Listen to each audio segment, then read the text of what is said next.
ओम साई राम। साई सच्चरित्र अध्याय 30। शिरडी को खींचे गए भक्त। पहला वनी के काका वैद्य, दूसरा कुशाल चंद, तीसरा बंबई के रामलाल पंजाबी। इस अध्याय में बतलाया गया है कि 3 अन्य भक्त किस प्रकार शिरडी की ओर खींचे गए।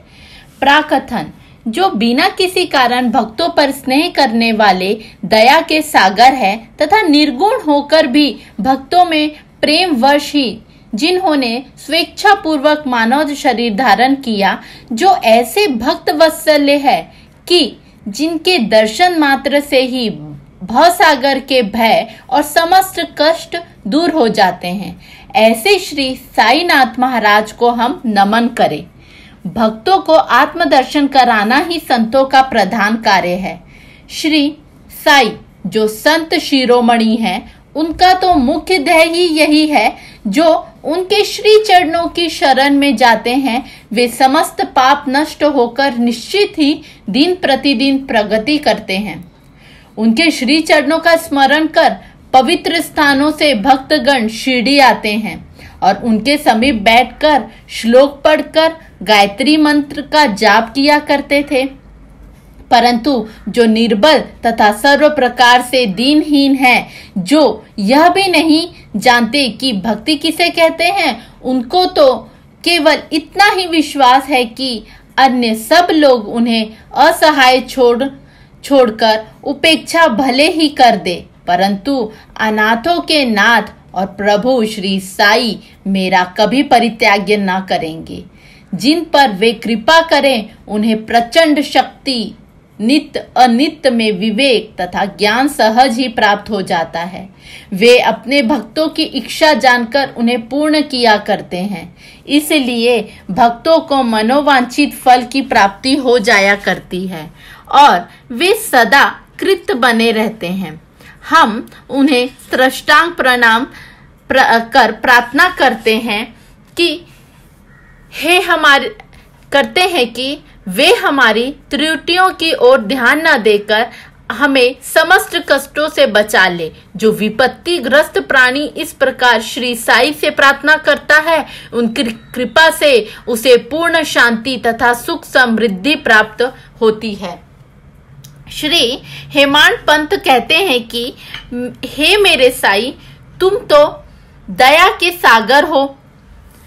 यह तो तुम्हारी ही दया का फल है जो आज यह साई सच्चरित्र भक्तों के समक्ष प्रस्तुत है। अन्यथा मुझे इतनी योग्यता कहाँ है जो ऐसे कठिन कार्य करने में का दुस्साहस भी कर सकता। जब पूर्ण उत्तरदायित्व साई ने अपने ऊपर ले लिया, तो हेमांत पंत को तिल मात्र भी भार प्रतीत न हुआ और न ही इसे उन्हें चिंता की। श्री साई बाबा ने इस ग्रंथ के रूप में उनकी सेवा स्वीकार कर ली। यह केवल उनके पूर्व जन्म के शुभ संस्कार के कारण ही संभव हुआ, जिसके लिए वे अपने को भाग्यशाली तथा कृतार्थ समझते हैं। नीचे लिखी कथा कल्पित नहीं वरन विशुद्ध अमृत तुल्य है। जो हृदय गम्य करेगा, उसे श्री साई की महानता तथा सर्वव्यापकता विदित हो जाएगी। परंतु जो वाद विवाद और आलोचना करना चाहता है, उन्हें इन कथाओं की ओर ध्यान देने की आवश्यकता भी नहीं है। यहाँ तर्क की नहीं वरन प्रागण प्रेम और शक्ति की अत्यंत अपेक्षा है। विद्वान भक्त तथा श्रद्धालु जन अथवा जो अपने को साई पद सेवक समझते हैं, उन्हें ही ये कथा रुचिकर तथा शिक्षाप्रद प्रतीत होगी। अन्य लोगों के लिए तो वे नरी कल्पना ही है। श्री साई बाबा के अतरंग भक्तों को श्री साई लीला कल्पतरु के सदृश है। श्री साई लीला रूपी अमृत पान करने से अज्ञानी जीवों का ज्ञान, गृहस्थ श्रमिकों को संतोष तथा मोक्षों को एक उच्च साधन प्राप्त होता है। अब हम अध्याय के मूल कथाओं पर आते हैं।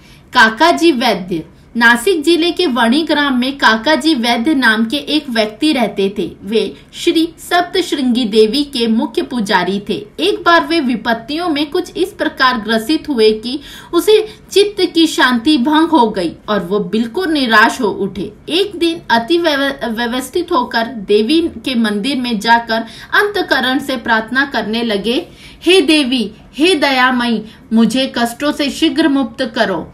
उनकी प्रार्थना से देवी प्रसन्न हो गई और उसी रात्रि को उन्हें स्वप्न में बोली कि तू बाबा के पास जा, वहां तेरा मन शांत और स्थिर हो जाएगा।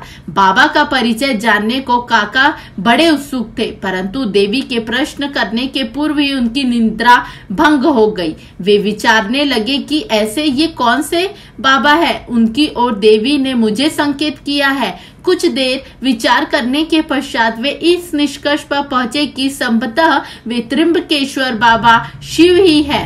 इसलिए वे पवित्र तीर्थ त्र्यंबकेश्वर नासिक गए और वहां 10 दिन व्यतीत किए। वे प्रातः काल उठकर स्नान आदि निवृत्त हो रुद्रमाला का जाप कर साथ ही साथ अभिषेक व अन्य धार्मिक कृत्य भी करने लगे, परंतु उनका मन पूर्वतः ही अशांत बना रहा। तब फिर अपने घर लौट के वे अति करुण स्वर में देवी की स्तुति करने लगे। उसी रात्रि में देवी ने पुनः स्वप्न में दर्शन देकर कहा, तू व्यर्थ त्र्यंबकेश्वर क्यों गया?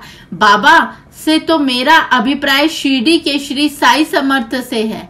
अब काका जी के समक्ष मुख्य प्रश्न यह उपस्थित हो गया कि वे कैसे और कब शिरडी जाकर बाबा के श्री दर्शन का लाभ उठाए। यथार्थ में यदि कोई व्यक्ति किसी संत के दर्शन को आतुर हो तो केवल संत ही नहीं, भगवान भी उनकी इच्छा पूर्ण कर देते हैं। वस्तुतः यदि पूछा जाए तो संत और अनंत एक ही है और उनकी कोई भी भिन्नता नहीं।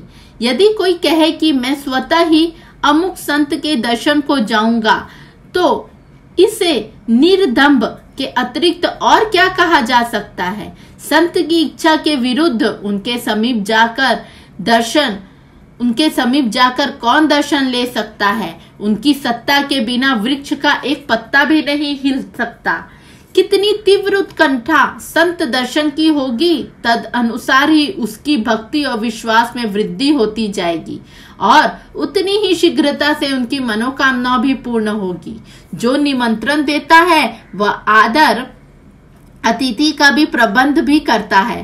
काका जी के संबंध में सचमुच यही हुआ। श्यामा की मान्यता।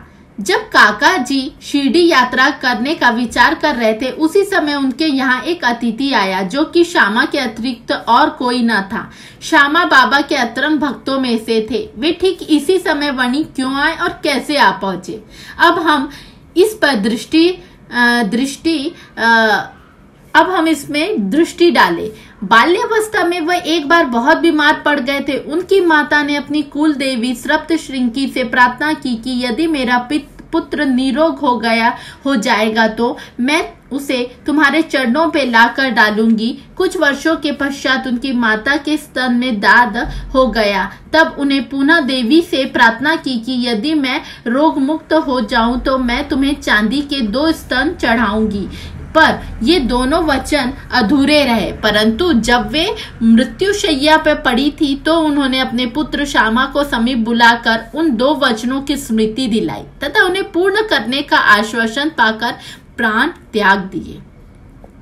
कुछ दिनों के पश्चात वे अपनी यह प्रतिज्ञा भूल गए और इसी भूले पूरे 30 वर्ष व्यतीत हो गए। तभी एक प्रसिद्ध ज्योतिषी शिरडी आए और वहां लगभग 1 मास ठहरे। श्रीमान बूटी साहेब और अन्य लोगों को बतलाई। उनकी सभी भविष्यवाणी प्रायः सही निकली, जिससे वह सबको पूर्ण संतोष था। श्यामा के लघु भ्राता बापा जी ने भी उनसे कुछ प्रश्न पूछे। तब ज्योतिषी ने उन्हें बताया कि तुम्हारे ज्येष्ठ भ्राता ने अपनी माता को मृत्युशैया पे जो वचन दिए थे उनके अब तक पूर्ण न किए जाने के कारण देवी असंतुष्ट होकर तुम्हें कष्ट पहुंचा रही है। ज्योतिषी की बात सुनकर श्यामा उन अपूर्ण वचनों की स्मृति हो आई और वह विलंब करना खतरनाक समझकर उन्होंने सुनार को बुलाकर शीघ्र चांदी के 2 स्तन तैयार कराए और उन्हें मस्जिद में ले जाकर बाबा के समक्ष रख दिया तथा प्रणाम कर उन्हें स्वीकार कर वचन मुक्त करने की प्रार्थना की। श्यामा ने कहा कि मेरे लिए तो सप्त श्रृंगी देवी आप ही है, परंतु बाबा के साग्रह कहा कि तुम इन्हें स्वयं ले जाकर देवी के चरणों में अर्पित करो।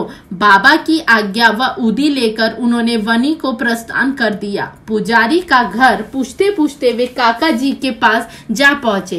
काका जी इस समय बाबा के दर्शन को बड़े उत्सुक थे और ठीक ऐसे ही मौके पर श्यामा भी वहां पहुंच गए। यह संयोग कैसा विचित्र था।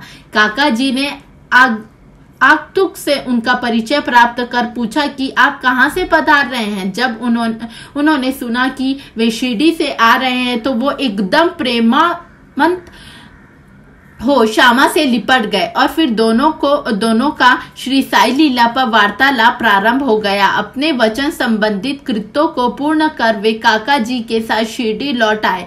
काका मस्जिद पहुंचे कर बाबा के श्री चरणों से जा लिपटे। उनके नेत्रों से प्रेम अश्रु की धारा बहने लगी और चित्त स्थिर हो गया। देवी के दृष्टांत अनुसार जैसे ही उन्होंने बाबा के दर्शन किए उनके मन की अशांति तुरंत नष्ट हो गई। वे परम शांति का अनुभव करने लगे। वे विचार करने लगे कि कैसी अद्भुत शक्ति है कि बिना कोई संभाषण या प्रश्नोत्तर किए अथवा आशीष पाए दर्शन मात्र से ही अपार प्रसन्नता हो रही है। सचमुच में दर्शन का महत्व तो इसे ही कहते हैं। उनके तृप्त नेत्र साई चरणों पर स्थिर हो गए और वे अपनी जिह्वा से एक शब्द भी बोल ना सके। बाबा की अन्य लीलाएं सुनकर उन्हें अपार आनंद हुआ और वे पूर्णतः बाबा के शरणागत हो गए। सब चिंताओं और कष्टों को भूलकर वे परम आनंदित हुए। उन्होंने वहां सुखपूर्वक 12 दिन व्यतीत किए और फिर बाबा की आज्ञा, आशीर्वाद तथा उदी प्राप्त कर अपने घर लौट गए। खुशाल चंद राहता निवासी। ऐसा कहते हैं कि प्रातः बेला में जो स्वप्न आता है वह बहुधा जागृत अवस्था में सत्य ही निकलता है। ठीक है, ऐसा ही होता होगा, परंतु बाबा के संबंध में समय का कोई प्रतिबंध नहीं था। ऐसा ही एक उदाहरण प्रस्तुत है। बाबा एक दिन तृतीय प्रहर काका साहेब को तांगा लेकर राहता से खुशाल चंद को लाने के लिए भेजा, क्योंकि खुशाल चंद से उनकी कई दिनों से भेंट न हुई थी। राहता पहुंचकर काका साहेब ने यह संदेश उन्हें सुना दिया। यह संदेश सुनकर उन्हें महान आश्चर्य हुआ और वे कहने लगे कि दोपहर को भोजन के उपरांत थोड़ी देर मुझे झपकी आ गई। तभी बाबा स्वप्न में आए और मुझे शीघ्र ही शिरडी आने को कहा। तुरंत घोड़ों का उचित प्रबंध न हो सकने के कारण मैं अपने पुत्र को यह सूचना देने के लिए उनके पास भेजा था। जब वह गांव की सीमा तक ही पहुंचा था तभी आप सामने से तांगे से आते दिखे। वे दोनों उस तांगे में बैठकर शिरडी पहुंचे और बाबा से भेंट कर उन्हें बड़ी प्रसन्नता हुई। बाबा की यह लीला देखकर खुशाल चंद गदगद हो गए।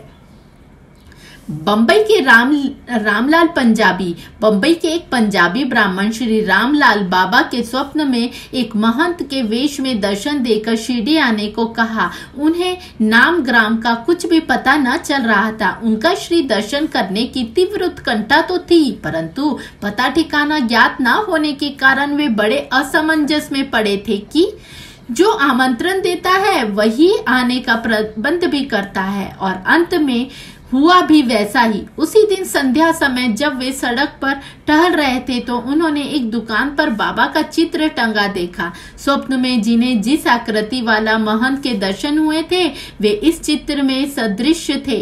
पूछताछ करने पर उन्हें ज्ञात हुआ कि यह चित्र शिरडी के श्री साई समर्थ का है, और तब उन्होंने शीघ्र ही शिरडी को प्रस्थान कर दिया तथा जीवन पर्यंत शिरडी में ही निवास किया।